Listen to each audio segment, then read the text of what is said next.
All right, folks, if you could stand it just for a second, imagine President Hillary Clinton.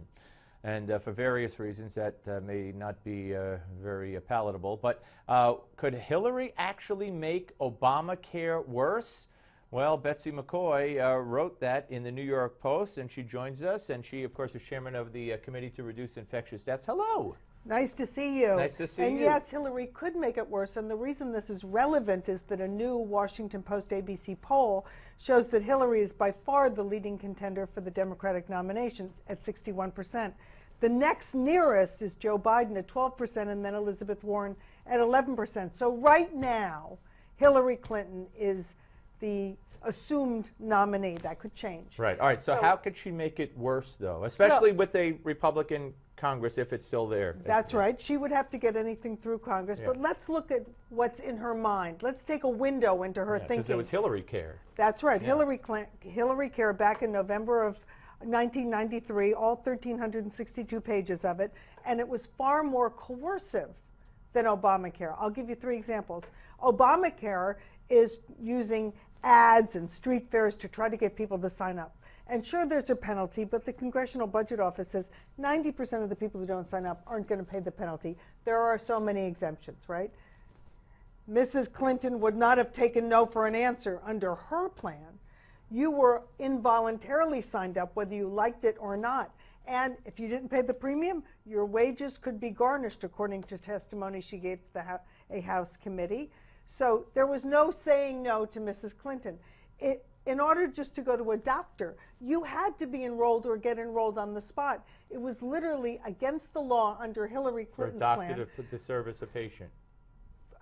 For a doctor to take a payment directly from a patient. Right. Direct billing, balance billing, against the law. Yeah. So how many doctors would treat patients for free, right? So that's even more restrictive and more radical than the radical Obamacare. Oh, of course. And now we see more and more concierge medicine where doctors take an extra fee to give you added access, more timely care. That would not have been permitted under Hillary Care. And finally, and this is the most dramatic difference, if you can imagine it, Mrs. Clinton would have put an actual annual limit on how much all of us together in the nation could spend on health care. And if that budget limit started to be reached, it would have been mandatory on insurance companies and governments to stop paying doctors, hospitals, and nurses. Can you imagine? That is insane. Now, she hasn't weighed, and this is perhaps the most telling and dangerous sign, she hasn't weighed in on where she stands right now with this whole thing. She's ducking all these questions about where she stands on her original, very coercive plan. But my view is we ought to ask her, we ought to get those answers before she becomes a nominee, because otherwise supporting her could be very dangerous to your health. Yeah, no, very, very well said. All right, now, you know, there were 7 arrests over the past few days of people making threats, posting online threats. So someone was overheard on a cell phone, and they found an arsenal in their home against cops in the wake of the police shootings. This is something that is just snowballing. It's not going away. It's not getting better. Because some of our highest elected officials, from President Barack Obama, Bill de Blasio, mayor of New York, Eric Holder, Attorney General, and of course Al Sharpton, who's like, isn't he the fourth in line for the presidency? Yeah. They are inciting this distrust and hostility toward cops in their rhetoric. They are inciting it.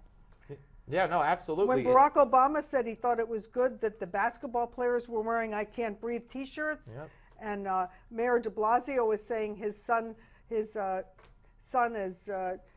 threatened by cops. No. I mean, let's focus on that for a second, because this, I mean, for a mayor to stand there next to his police commissioner and not only say that the department's been racist for decades, but to say they're so racist, in effect, that I fear for my black son. When all the evidence proves to the contrary, that the number of shootings of young black men proportional to the population is less than the number of young black men who commit crimes as a part of the population. If anything, there's a little reverse racism where they're getting more of a break than white or Hispanic young men would get for committing the same crime. It's really tragic. And Bill de Blasio has lost the trust of the NYPD, and there may still be a time when he has to step down, because public safety is our #1 concern in New York. And if he can't get the cops to work for him, Where are we? Yeah. We are in a jungle.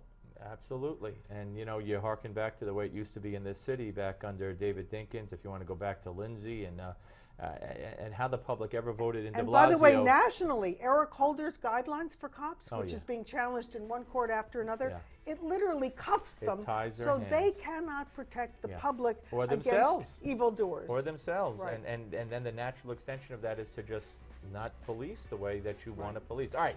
Thank you, Betsy. Great to see you. Appreciate it. Dr. Betsy McCaughey. And when we come back, author and professor of medicine at Brown University, Dr. Andrew Bostom, who has an Islamic connection to the assassin of the two police officers. Don't go away.